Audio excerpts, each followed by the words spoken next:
তুমি তো সেটাকে মিথ্যা মনে করেছি।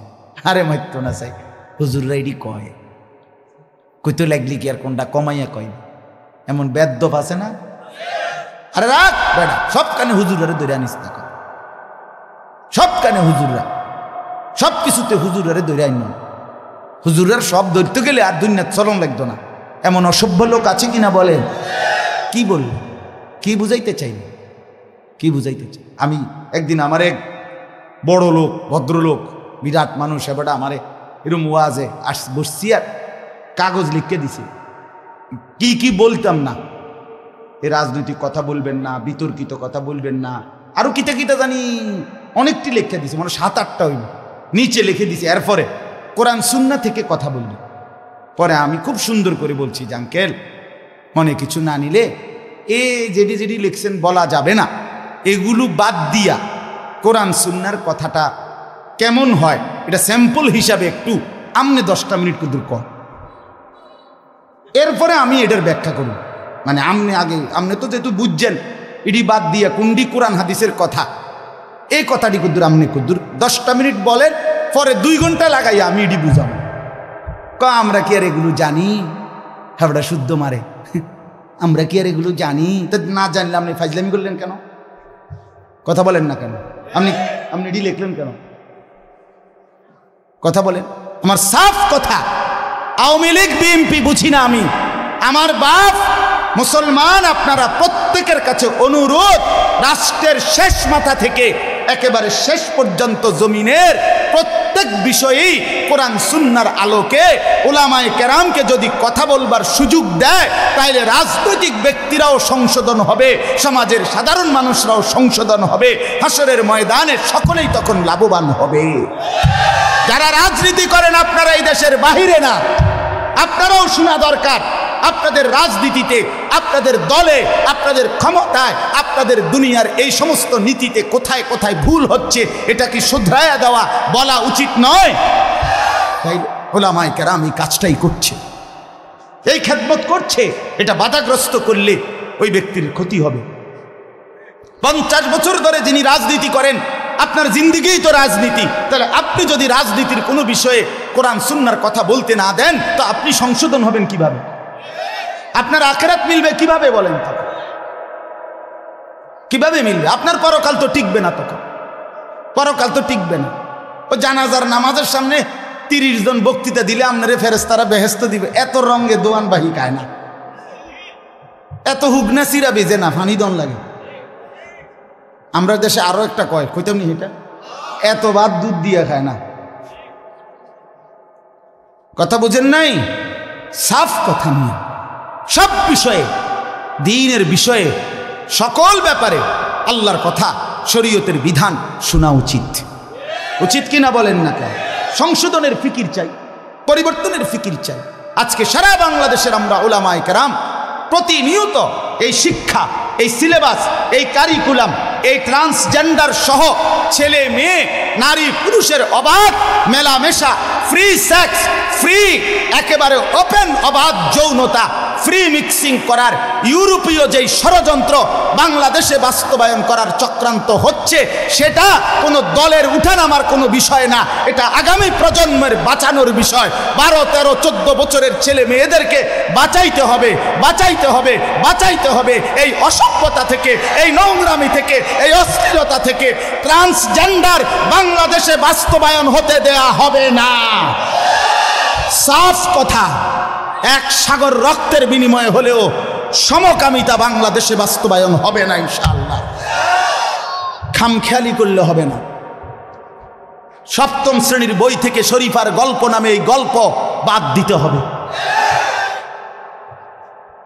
থার্ড জেন্ডার আমরা বুঝি, হিজরা আমরা বুঝি, হিজরার প্রতি আন্তরিকতাও আমরা বুঝি। বাংলাদেশে একমাত্র কওমি মাদ্রাসার আলেমরা ঢাকার কামরাঙ্গীর চরে হিজরাদের জন্য মাদ্রাসা করছে। 3য় লিঙ্গের মাদ্রাসা আছে, হিজরা মহিলা, হিজরা মানুষ কোরআন শরীফ 3 খতম কোরআন শরীফ পড়ছে, কোরআন খতম করতেছে, কোরআন পড়ছে। হিজরাদের প্রতি আমাদের কোনো কি নাই, বাধাগ্রস্ততার কিচ্ছু নাই। এটা হিজরার ট্রান্সজেন্ডার গুলাইয়া ফেললে হইতো না, হবে না। আল্লাহ বুঝার তৌফিক দান করে। আল্লাহ তাআলা বলেন, তাইলে তুমি ভুল মনে করেছো।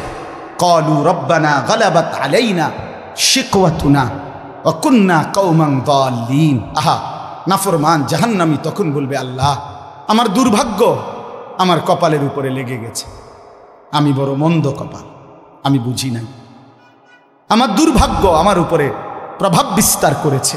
ওয়া কুন্না কওমান যাল্লিন, আমি পথভ্রষ্ট সম্প্রদায়ের অন্তর্ভুক্ত ছিলাম।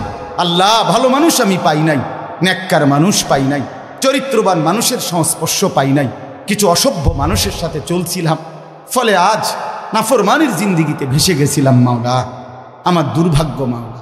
রব্বানা আখরিজনা মিনহা, এ কথা বলে নাফরমান জাহান্নামী আবার বলবে, মাওলা দেন না, দেন আমারে জাহান্নাম থেকে একটু বের করে দেন, আমারে দুনিয়ায় যেতে দেন না মাওলা, আমি পারছি না মাওলা, এই আগুন আমি সইতে পারছি না, এবার দেন না। আবার বলছি মাওলা, আবার দেন। ফাইন উদনা ফাইন্না যালিমুন, আমি যদি এবার গেলে নাফরমানি করি তা আমি আসলেই জালেম, আপনি আমারে তখন রিডবল শাস্তি দিয়েন, এবার ছেড়ে দেন। আহ, তখন শেষ আয়াত, আল্লাহ তখন বলবে, ক্বাল আখসাউ ফিহা ওয়ালা তুকাল্লিমুন। আল্লাহ বলবে, নাফরমান, তুই জাহান্নামেই পড়ে থাক, আর একটা কথা বলবি না, ওয়ালা তুকাল্লিমুন, আর কোনো কথা বলবি না, চুপ। আমরা যেমন রাগ করলে বলি না, একদম চুপ, একটা কথা বলবি না বেটা, খারাপ এনে বলি কিনা, এই আল্লাহ বলবে, পড়ে থাক বেঈমান, নাফরমান জাহান্নামে, ওয়ালা তুকাল্লিমুন, আর কোনো কথা বলবি না, একটা কথা নাই। তাফসীরে মাআরিফুল কোরআন স্পষ্ট লিখছে, আল্লাহ যখন কোনো জাহান্নামীকে এটা বলে ফেলবে যে তুই আর কথা বলবি না, খোদার কসম, তখন ওই জাহান্নামী আর মানুষের মতো শব্দ করতে পারবে না, তার জবান থেকে তখন কুকুর কিংবা গাধার মতো নিকৃষ্ট আওয়াজ করবে। আল্লাহ আমাকেও মাফ করে দেন, আমাদের প্রত্যেককে মাফ করে দেন। আল্লাহ তাআলা আজকের মাহফিল কবুল করেন। আজকে আপনাদের আমাদের সবাই যেন সময়কে কদর করি। যুবক ভাই, মোবাইলের আসক্তি ছেড়ে দাও, জিন্দিগি কাজে লাগাও, 5 ওয়াক্ত নামাজ পড়ো, ফজরের নামাজ পড়ো। বাবা চাচারা জিন্দিগি সুন্দর করেন, মা বোনরা হায়াতকে কদর করেন, পর্দা পুশিদার জিন্দিগি পালন করেন। আল্লাহ তাআলা তৌফিক দান। হ্যাঁ জি, আমার বাপ, দয়া করে, এখন তো এশার নামাজের বিরতি, এশার নামাজের পরে আবার যথারীতি ইনশাআল্লাহ বয়ান হবে। বিশেষ করে আমার আজকের এই মাহফিলের যিনি প্রধান বক্তা, আপনারা সবাই জানেন, আমার পরম শ্রদ্ধেয় বড় ভাই, আমার অভিভাবক, আমার মুরব্বী, যে আমার এই কোলে পিঠে করে পড়ালেখা করাইছে, তিনি আমার শুধু ভাই না, আমার আপন বড় ভাইও। আমি ভাইয়ার কাছে সরাসরি ছাত্রের মতো পড়ালেখা করছি, ছাত্র হিসাবে।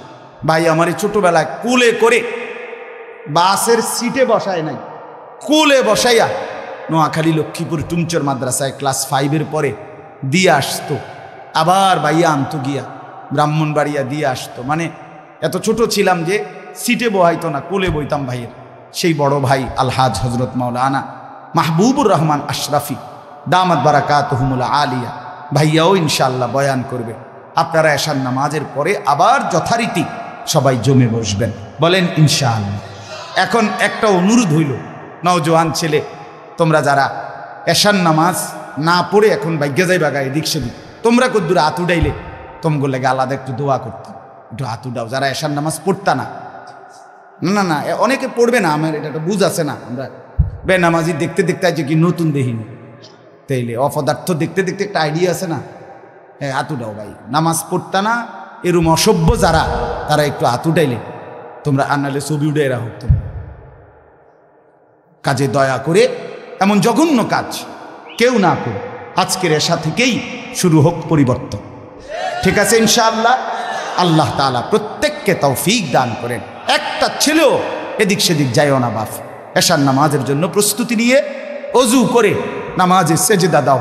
যে কপালে সেজদা, খোদার কসম সে কপাল ভাগ্যবান, সে কপাল ভাগ্যবান। আর নাই তো ওই যে আয়াতে আছে, রব্বানা গালাবাত আলাইনা শিকওয়াতুনা, জাহান্নামী বলবে, আল্লাহ আমার কপালটা বড় বদনসিব, আমার মন্দ কপাল, আল্লাহ আমাদেরকে মাফ করে দেন।